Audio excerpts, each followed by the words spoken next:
सत श्री अकाल बच्चों, अज असी वास्तविक संख्यावां चैप्टर का एक्सरसाइज 1.2 करन लगे हैं। क्वेश्चन नंबर इहदा 3 है 12, 15, 21 का अभाज गुणनखंड बना के HCF ते LCM ज्ञात करो। ते असी सब तो पहला तुहानू अभाज गुणनखंड बनाने अभाज संख्यावां ही लवांगे। सब तो छोटी अभाज संख्या असी लेंदे हां और वो है तुहाडी 2। तो 12 नू मैं 12 दे अभाज गुणनखंड बनान लगी हां। सब तो पहला 2 नाल भाग करूंगी मैं और बंड करूंगी, फिर 6 आएगा, फिर दोबारा इनू फिर 2 नाल करूंगी। जब तक 2 ते हुंदा जाएगा भाग असी करदे जावांगे। फिर ओदे बाद एक बार 3 ते भाग होएगा ते 12 दे साडे अभाज गुणनखंड 2 गुना 2 गुना 3 बने। हुण असी 15 दे करदे हां अभाज गुणनखंड। तुहानू सिर्फ अभाज संख्यावां नाल ही भाग करना है बच्चों। तो सब तो पहला क्योंकि ये 2 सब तो छोटी अभाज संख्या है, वो 15 नू भाग नहीं कर रही, असी अगली वाली अभाज संख्या ते चलदे हां 3 ते 3 15 नू भाग वंड करके 5 साडे कोल आएगा भागफल। फिर ये 5 दे उत्ते असी इनू भाग करांगे ते इहदे 2 गुणनखंड हो गए 5 3 गुना 5। फिर ओदे बाद है साडे पास 21 दे भी असी इसी तरह से अभाज गुणनखंड बनावांगे। 2 ना भाग नहीं हुंदा, सब तो छोटी अभाज संख्या ना। फिर असी 3 लैंदे हां, 3 ते भाग होके साडे कोल 7 आ जांदा है। फिर ये 7 ते ही भाग होएगा, तुहानू मिलेगा 3 गुना 7। ते असी 3 संख्यावां दे तीनों जड़ियां दित्तियां गईयां संख्यावां से उन्हां दे असी अभाज गुणनखंड बना ले और हुण असी इन्हां दा HCF ते LCM ज्ञात करांगे। ते 12 दे अभाज गुणनखंड 2 दी घात 2 गुना 3 हन और इता 3 और 5 15 दे और 21 दे 3 गुना 7 वो घातांक सानू लिखण दी जरूरत ही नहीं पेगी। ते हुण तुहानू पता है HCF दस्सिया गया सी कि जिन्नियां भी तुहाडे अभाज गुणनखंड जिहड़े बनाए हन उन्हां विच सब तो छोटी घात वाला जड़ा उभयनिष्ठ जड़ा सांझा गुणनखंड होएगा, सांझा गुणनखंड असी ओनू लवांगे। पहले वाले विच 3, दूसरे च भी 3 और तीसरे च भी 3। क्योंकि जद असी 2 संख्यावां दा जड़ा है LCM HCF ज्ञात कीता सी, तुहानू याद होएगा तद भी असी इदां ही कीता सी। जड़ा सांझा गुणनखंड सी असी ओदी सब तो जड़ी है उन्हां नू असी सर्कल कीता और उसदी जड़ी छोटी घात सी गुणनखंड दी उन्हां दे असी गुणनफल लए सी। ते हुण साडे कोल HCF दा आ गया 3। ठीक है, क्योंकि 3 दी घात 1 ही तिन्नां विच है, तिन्नां विच ही वो अंक होना चाहिए अभाज संख्या दे रूप विच, तदी वो उभयनिष्ठ कहलांदा है, तदी वो सांझा कहलाएगा। हुण असी अगे लेना है ओदा LCM दे लई मैं तुहानू जिद्दां दस्सिया सी कि तुसी जिहड़ी है इहदे विच ओह वाले गुणनखंड लेने हैं जिहड़े तुहाडे कोल देखो 2 दी घात 2 सिर्फ एक च ही आया है ते इस तुसी 2 दी घात 2 लिखोगे गुना और दोनों तिन्नां दे विच 3 आ रहा है जिहड़ा कि सांझा है उन्हें एक बार लिखना। फिर ओदे बाद असी 5 गुना 7 जिहड़े बाकी दे बच गए जिहड़े उभयनिष्ठ जिहड़े सांझे तुहाडे गुणनखंड होणगे, सांझे गुणनखंड होणगे ओदी सब तो बड़ी घात वाला चुकना है, जबकि और बाकी दे जिन्ने रह गए वो भी सारे तुसी गुना करने हैं। होर इन्हें हुण असी गुना करांगे 2 गुना 2 गुना 3 गुना 5 गुना 7 ते 2 गुना 2 4 4 गुना 3 तुहाडा जिहड़ा है 12 12 गुना 5 तुहाडा 30 बन गया और फिर उसके बाद 12 5 60 बन गया सॉरी, और फिर 7 ना गुना कीता ते 420 तुहाडा आंसर आ गया इहदा। ठीक है, ते हुण एक होर बहुत इंपॉर्टेंट असी जड़ा सूत्र करने जा रहे हैं। ये तुसी यह वाला रिजल्ट जड़ा है 6वीं क्लास विच भी पढ़िया सी, अगर शायद तुहानू याद होवे। यह वाला रिजल्ट क्या है कि किसी भी 2 धनात्मक संपूर्ण संख्यावां एक A है अते एक B दे लई उन्हां दा दोनों संख्यावां दा असी एक बार HCF लवांगे, दोनों बार ए और बी दोनों धनात्मक संख्यावां दा एलसीएम लवांगे और ये हमेशा बराबर होएगा उन्हां दोनों संख्यावां दे गुणनफल दे। ये रिजल्ट तुसी अच्छी तरह जिहड़ा है याद करना है, क्योंकि इहदे नाल दे पेपर विच भी क्वेश्चन तुहानूं आउंदे हैं। मैं फिर रिपीट करदी हां, किसी दो धनात्मक संपूर्ण संख्यावां ए अते बी दे लई ए और बी दा एचसीएफ गुणा ए और बी दा एलसीएम हमेशा बराबर हुंदा है उन्हां दोनों अंकां दी गुणा दे, ए गुणा बी। इसी सिट्टे दा, सिट्टे मतलब रिजल्ट दा प्रयोग करके असीं दो धनात्मक संपूर्ण संख्यावां दा एलसीएम पता कर सकते हां जेकर उहदा एचसीएफ पहला ही पता होए। सानू पता है दो संख्यावां दा जिहड़ा है एचसीएफ क्या है, ठीक है, जो दो संख्यावां जिहड़ियां दित्तियां गईयां उन्हां दा एचसीएफ क्या है, और संख्यावां तो सानू पता ही है दोनों ए और बी, और असी ओदा क्या ज्ञात कर सकते हैं एलसीएम। और इसी रिजल्ट विच साडे कोल जिहड़े है अगर तुहानू दो संख्यावां दा एलसीएम दिता है, ठीक है, एलसीएम दिता होया है, दोनों संख्यावां दित्तियां हन, तां असी ओदा एचसीएफ ज्ञात कर सकते हैं। अगर सानू एचसीएफ दिता होया दो संख्यावां दा और दोनों संख्यावां दित्तियां ही होईयां तां असी ओदा एलसीएम भी ज्ञात कर सकते हैं। मतलब तुहानू 3-4 चीजां इन्हां च तुहाडे कोल दो संख्यावां, एक एचसीएफ, एक एलसीएम, इन्हां चारां चों एक अननोन होएगा जो अज्ञात होएगा जिहड़ा सानू पता करना होएगा। तां इस रिजल्ट दा असी उहदे विच प्रयोग करांगे। हुण अगे तुहाडा है क्वेश्चन नंबर 1.2 दा चौथा क्वेश्चन, ठीक है। चौथा क्वेश्चन जिहड़ा है सानू दो संख्यावां दित्तियां गईयां 306 और 657, इन्हां दा एचसीएफ दिता गया है 9 और हुण सानू इन्हां दोनों संख्यावां दा एलसीएम बच्चों ज्ञात करना है। ते एलसीएम या हुण असी यह सूत्र लगावांगे, ठीक है। तो मेरे पास ए क्या है 306 पहली संख्या, बी मेरे कोल बच्चों क्या है 657, ठीक है, दोनों संख्यावां मेरे पास हैं। अब हुण मैं सूत्र लगांदी हां जिहड़ा सानू रिजल्ट दिता सी एचसीएफ ए मतलब 306 और बी मतलब 657 गुना एलसीएम, एलसीएम 306 ए है और 657 तुहाडा बी है बराबर ए गुना बी। ए मेरे कोल 306 है और बी मेरे कोल 657 है। यह असी लिख दिता। मतलब इनू अगर तुसी लिखना चाहो तो पहले ऐदा करके लिख सकते हो, जड़ा जनरल फार्मूला एचसीएफ ए गुना बी गुना एलसीएम ए गुना बी बराबर है ए गुना बी। ए मेरा 306 है, बी मेरा 657 है। हुण जो दिता गया है जे एचसीएफ मैनू दिता होया है वो है 9 ते मैं 9 इहदी थां भर दिंदी हां और फिर एलसीएम जड़ा है 306 और 657 दा मैनू ज्ञात करना है।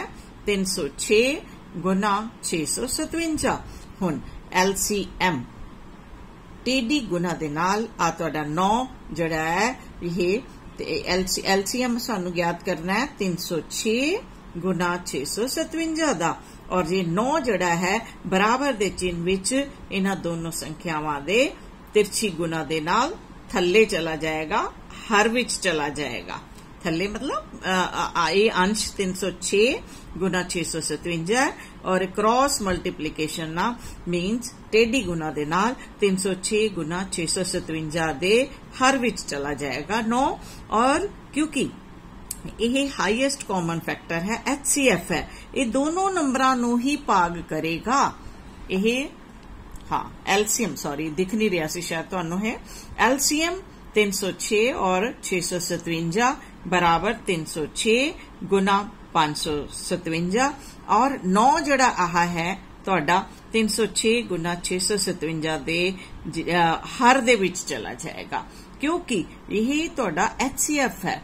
एचसीएफ मतलब हाईएस्ट कॉमन फैक्टर, ये तुहाडियां दोनों संख्यावां नू पूरा पूरा भाग करेगा। हुण असीं इहनू सरल कर लैंदे हां, इहनू हल कर लैंदे हां और मैं कट रही हां 9 नू 306 ना पहला ये 3 ते चला जाएगा 27, फिर 36 नू फिर ਉਹਦੇ ਬਾਅਦ ਇੱਕ ਵਾਰ ਹੋਰ ਫਿਰ 4 ਤੇ ਜਾਏਗਾ। ਹੁਣ 34 ਨੂੰ ਅਸੀਂ 657 ਦੇ ਨਾਲ ਗੁਣਾ ਕਰ ਲੈਂਦੇ ਆ ਤੇ ਫਿਰ ਸਾਡਾ ਆਨਸਰ ਆ ਜਾਏਗਾ।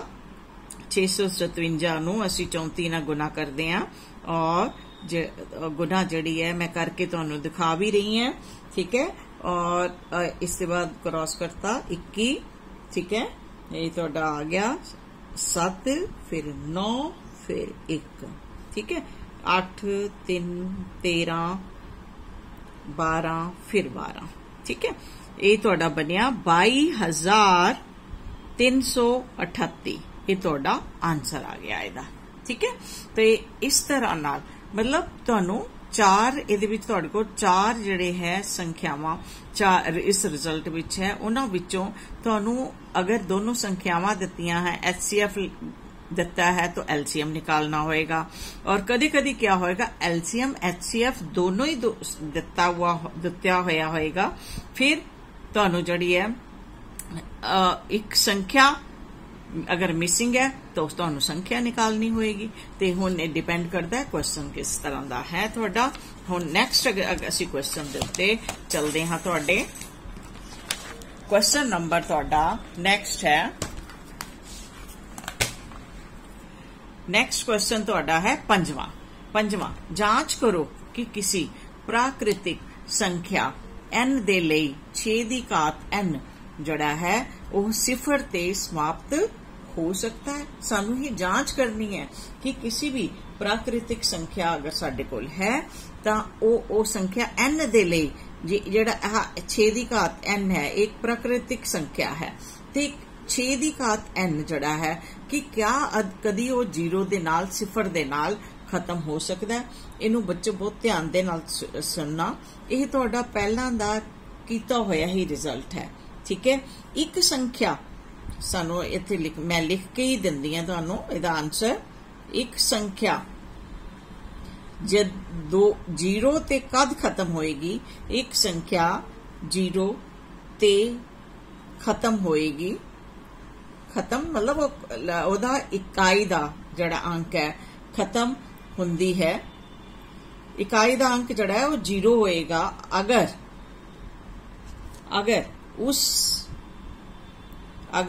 उस दे 2 ਅਤੇ 5 दोवें गुणनखंड हैं।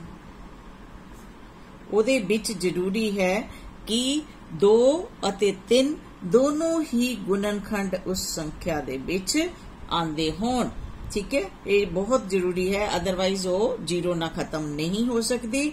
इसलिए असी की करांगे क्योंकि तुहानू लिखना पेगा, अदरवाइज मार्क्स नहीं मिलणगे।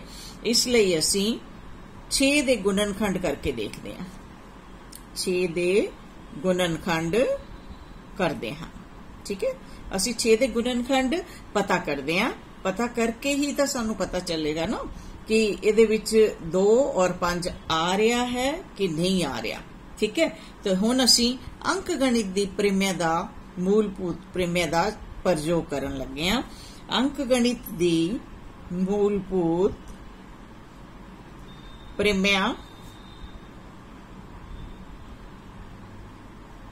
प्रमेय दा तो असी 6 दे गुणनखंड लै रहे हैं।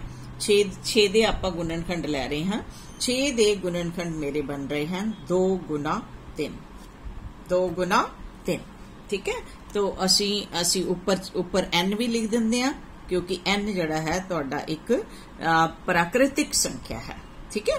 तो ये प्राकृतिक संख्या n भी ऊपर लिख देंगे हैं। तो असी गुणनखंड दे बना दिते ते 6 दे गुणनखंड विच 6 दे गुणनखंड विच 2 तां आ रहा है, इहदे विच केवल 2 गुणनखंड, केवल 2 जड़ा है वो गुणनखंड दे रूप विच है। 3 भी है, 3 दी असी गल इसलिए नहीं कर रहे क्योंकि असी चेक ये कर रहे हैं कि कोई संख्या 0 ना तां ही खत्म हो सकती है जदि 2 और 5 दोनों ही गुणनखंड होण। इन्हां दोनों दे विचों 2 और 5 विचों सिर्फ एक 2 गुणनखंड जड़ा है इहदे विच केवल 2 गुणनखंड दे रूप विच आ रहा है, गुणनखंड दे रूप विच आ रहा है। आ रहा है। ठीक है, ते अते 5 नहीं आ रहा, 5 नहीं आ रहा। 5 दा आना भी जरूरी सी और 5 दे विच नहीं आया, क्योंकि ना 2 गुना 5 दी गुना जद हुंदी है तां ही तुहानू जिहड़ा है 10 मिलता है। इसलिए 6 दी घात जिहड़ा n है ओह कदे भी 0 नाल खत्म नहीं होएगा, कदी भी 0 नाल खत्म नहीं होएगा। यही तुहाडा आंसर है, नहीं होवेगा। इहदे बेटा होर भी क्वेश्चन बनते हैं। एक क्वेश्चन तुहाडा यह बनता है कि तुहाडे उदाहरण है बुक दे विच 4 दी घात 3 सिद्ध कर जांच करो कि किसी प्राकृतिक संख्या n दे लई संख्या 4 दी घात 3। एक क्वेश्चन ये बनता है कि 0 ते समाप्त ये हो सकता है, ये जांच करके देखना। एक क्वेश्चन तुहाडा इहदे च बनता है 12 दी घात 3 n 12 दी घात n जड़ा है किसी जांच करो कि किसी प्राकृतिक संख्या n दे लई संख्या 12 दी घात 3। ए दो क्वेश्चन तुहाडे बन रहे। आ 4 दी यही सेम क्वेश्चन तुसी बना के प्रैक्टिस करनी है। जांच करो कि किसी प्राकृतिक संख्या n दे लई संख्या 4 दी घात 3 अंक 0 ते समाप्त हो सकती है। एक क्वेश्चन मार्क है, जांच करके देखना है। और फिर दूसरा क्वेश्चन तुहानू इहदी प्रैक्टिस दे लई मैं दे रही हां। जांच करो कि किसी प्राकृतिक संख्या n दे लई संख्या 12 दी घात n अंक 0 ते समाप्त हो सकती है। सेम इसी तरह तुसी लिखने हैं। 4 दे जब तुसी गुणनखंड बनाओगे तो 2 गुना 2 बननगे। फिर तुसी फिर वही लिखोगे। सब तो पहला तो यही लिखोगे कि कोई संख्या 0 ना ताई समाप्त हुंदी है यदि ओदे विच 2 और 5 गुणनखंड दे रूप विच आंदे है। ते इसलिए सानू 4 दी घात 3 दे गुणनखंड बनाने पैणगे। तो 4 दी घात n 4 दी घात n बराबर 2 गुना 2 दी घात सारे ब्रैकेट तो बाहर n ते और फिर तुसी लिखोगे 4 दे गुणनखंड विच केवल 2 गुणनखंड दे रूप च आ रहा, 5 नहीं आ रहा, इसलिए 4 दी घात n कदी भी 0 ना खत्म नहीं होगी। 12 दे जब तुसी गुणनखंड बनाओगे तो 3 गुना 2 गुना 2 गुना 3 बननगे ते 2 दी घात 2 गुना 3 बननगे। और उहदे विच भी तुसी यही लिखोगे कि सेम यही चीज रिपीट करनी है कि 2 और 5 गुणनखंड दे रूप च होनी चाहिए है। जबकि जब तुसी 12 दी घात n दे गुणनखंड बनाए तो उहदे च 2 दी घात 2n गुना 3 दी घात n जिहड़ा है वो सिर्फ 2 आया गुणनखंड दे रूप विच, 5 नहीं आया। इसलिए 12 दी घात n भी कदी भी तुहाडी जिहड़ी है वो 0 ना खत्म नहीं होएगी। ओके, हुण अगला नैक्सट तुहाडा क्वेश्चन जिहड़ा है वो है कि 6वां क्वेश्चन च बच्चों क्या है कि व्याख्या करो 7 गुना 11 गुना 13 जमा 13 एक भाज संख्या है। ये सानू दसना है कि ये क्या यह भाज संख्या है। ठीक है, ते अब सब तो पहला देखो साइन प्लस दा, जे प्लस दे साइन तो इधर दियां संख्यावां ये 1 हैं, इन्हां सबनां नूं गुना करिए तो 1 बननगी और प्लस 13 है। इस क्वेश्चन नूं तुसीं 2 तरह कर सकते हो।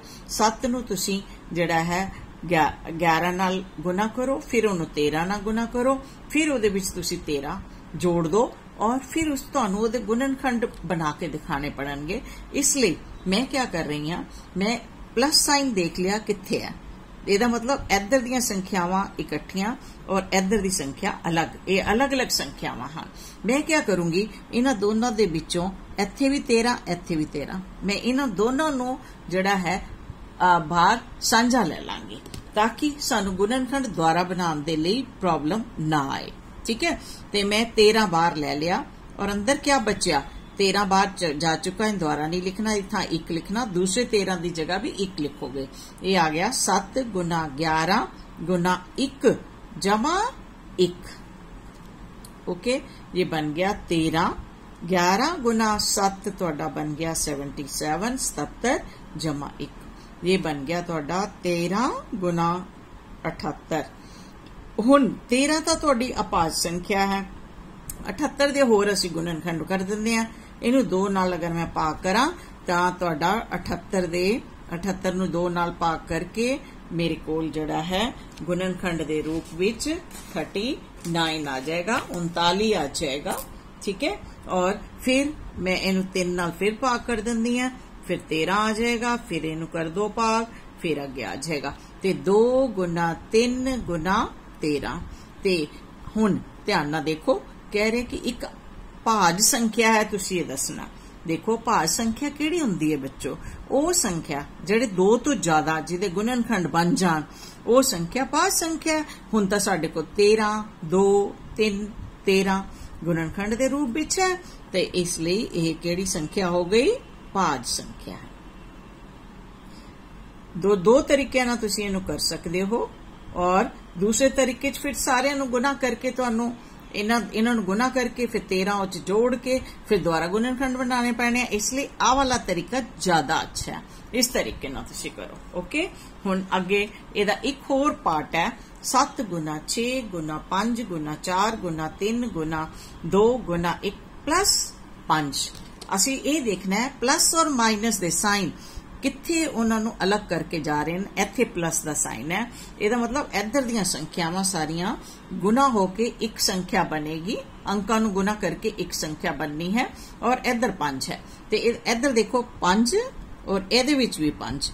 मैं इन्हां नूं उभयनिष्ठ इन्हां नूं मैं साझा ले लांगी बाहर। ठीक है, मैं 5 बाहर ले लिया, अंदर बचिया 7 गुना 6 ਜਿਹਦੇ ਤੇ ਟਿਕ ਕੀਤਾ ਦੁਬਾਰਾ नहीं लिखना, ਉਹਦੀ ਥਾਂ 1 रह गया, गुना 4 गुना 3 गुना 2 गुना 1 और प्लस 1। ये 5 भी बाहर गया वाला, और ਇਹਦੀ ਥਾਂ ਤੇ 1 रह गया सिर्फ।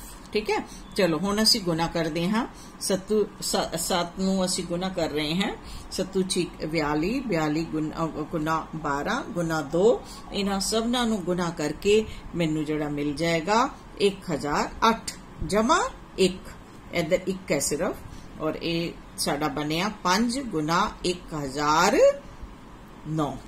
ठीक है, और 1009 बनिया। बच्चों ध्यान रखना, हुण इत्थे तुसीं ये देखना है ये किहड़ी संख्या है? यही भी भाज संख्या। सानू यही से दसना सी ये किहड़ी संख्या? ये भाज संख्या है। क्यों? क्योंकि देखो असीं इहनूं इदां लिख सकते हैं 5 गुना 1009 गुना 1। हुण इहदे 3 गुणनखंड बन गए।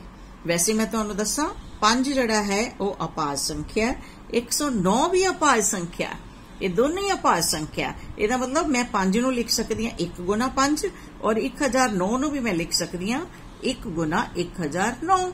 इसलिए मैं इत्थे एक होर लिख दिता। हुण इहदे 2 तो ज्यादा गुणनखंड बन गए। अगर इहदे 2 तो ज्यादा गुणनखंड बन गए बच्चों, तो एक किहड़ी संख्या बन गई? भाज संख्या बन गई। ओके, तो यही तुसीं दसना सी कि भाज संख्या है। हुण तुहाडा जिहड़ा है क्वेश्चन नंबर 7वां, ये तुसीं अपनी बुक लेके नाल बैठोगे तो ज्यादा अच्छा है, तुहानूं पता लगता रहेगा। क्वेश्चन अच्छी तरह पढ़ भी पाओगे। वैसे तो मैं तुहाडे लई लिखदी हां रोज क्वेश्चन, फिर उहदे बाद बनाईदा। ते किसी खेड दे मैदान दे चारों पासे एक चक्राकार रास्ता है। आह मैं बनाया, आह ग्राउंड है खेलन दा, इहदे आले दुआले एक चक्कर वाला रास्ता बनिया होया है, उसी ही शेप विच राउंड।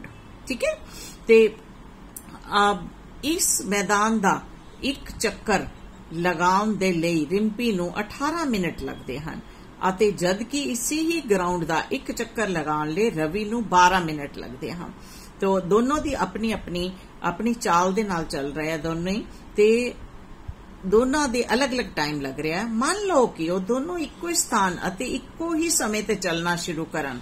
ओ मैंने आ स्टार्टिंग पॉइंट मैं लेता, आ स्टार्टिंग पॉइंट है एस जिथे लिखता, इथों च दोनों ने चलना शुरू किया इक्को ही टाइम ना। रवि ने भी इधर नूं चलना शुरू किया और रिंपी ने भी इसी साइड नूं ही शुरू किया। दोनों ने चलना शुरू किया, ते किन्ने समय बाद ਉਹ दोनों शुरू वाले स्थान ते दोबारा मिलेंगे। हुण तुहानूं पता है रिंपी जिहड़ी है ओदी चाल ज्यादा है, इसलिए ਉਹ इस पूरे ग्राउंड एक पूरा जिहड़ा है इस मैदान दा चक्कर आले दुआले मैदान दा चक्कर लगाण च इत्थे इसका पूरा मैदान के आस पास चक्कर लगाने विच वो जिहड़ी ओह खेड दा इत्थे को स्टार्टिंग पॉइंट वो ज्यादा सही रहेगा। ठीक है, क्योंकि वो अंदर अंदर ही ग्राउंड के अंदर ही राउंड लगा रही है, बाहर नहीं असी लै रहे इनू। ठीक है, ये स्टार्टिंग पॉइंट है और इस तो ही अंदर इधर चलना शुरू किया, वो ज्यादा सही है। ठीक है, इन्होंने अंदर ही अंदर घूमना शुरू किया, इधर चलना शुरू किया उहदे आले दुआले।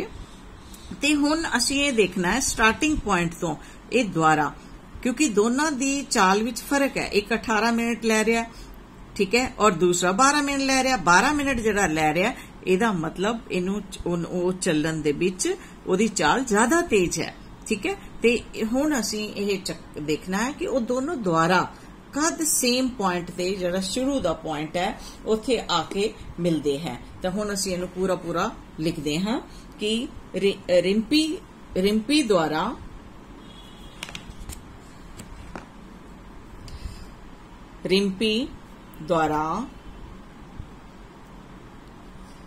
रिंपी द्वारा एक चक्कर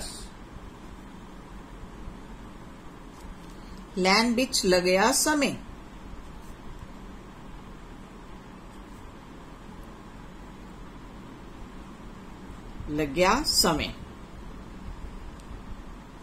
रिंपी ने 18 मिनट ले एक पूरा चक्कर पूरा करन दे लई। ठीक है, और फिर उसके बाद रवि द्वारा एक चक्कर लैन विच लग्या समय 12 मिनट लग्या समय। उन्हें 12 मिनट ले। हुण वो कद मिलणगे, सानू इसदा एलसीएम लेना पड़ेगा, लीस्ट कॉमन मल्टीपल। ठीक है, जब दोनों द्वारा मिलेंगे समा फिर लिखना तो पड़ेगा सारा कुछ, समा जिस दे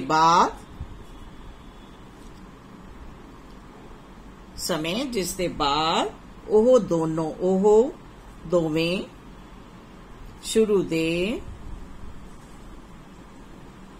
स्थान ते मिलणगे। किन्ने समय बाद मिलणगे? ओह एलसीएम बराबर एलसीएम 12 मिनट और 18 मिनट का सानू एलसीएम लेना पड़ेगा, मीन्स लीस्ट कॉमन मल्टीपल सानू ये ज्ञात करना पड़ेगा। ते हुण असीं इन्हां दा दोनों दा एलसीएम लेंदे हैं। एलसीएम 18 और 12। ठीक है, तो 18 नू सब तो पहला सब तो छोटे भाग संख्या ना गुना भाग करते हैं, फिर उसदे बाद ये तुहाडा बन गया 18 दे बने 2 गुना 3 दी घात 2। ठीक है, फिर असी बनाते हैं 12 दे 12, 2 ते पहला भाग हो जाएगा ये। ठीक है, फिर 2 ते हो जाएगा और फिर उसदे बाद यह 3 ते भाग होएगा। ते इहदे बनणगे तुहाडे 2 दी घात 2 गुना 3। ये तुहाडे गुणनखंड बने। हुण देखो कि जब एलसीएम असी लैंदे आ उहदे विच तुहाडी जिहड़ी उभयनिष्ठ घात हुंदी है, जिदा 2 और 2 दोनों 4 आ, वो बड़ी वाली घात असी लैंदे आ, मतलब 2 दी घात 2 लवांगे असी, और 3 दी घात 2 और 3 दी घात 1 चों असी 3 दी घात 2 लवांगे जद असी ओदा एलसीएम लैंदे आ। तो ये बन गया 2 गुना 2 गुना 3 गुना 3, और यह तुहाडा 36 मिनट बन गए। 36 मिनट के बाद दोनों फिर इस स्टार्टिंग पॉइंट जिथों उन्होंने स्टार्ट किया सी इत्थे आके मिलणगे। ठीक है, दोनों ही इस स्टार्टिंग पॉइंट के उत्ते आके मिलणगे जब उन्होंने जिहड़ा है चलना शुरू किया सीगा। ठीक है, ये तुहाडा जिहड़ी 1.2 एक्सरसाइज हो गई। बच्चों, तुहाडा जिहड़ा सिलेबस है पंजाब एजुकेशन बोर्ड का ओह अलग तरह नाल चल रहा है। ये तो मैं पहला चैप्टर शुरू किया सी, पर हुण मैं अगला चैप्टर जिहड़ा है तुहाडा अध्याय नंबर मैं 5 शुरू करूंगी, क्योंकि इस मंथ विच तुहाडा ओह चैप्टर चल रहा है। ओके।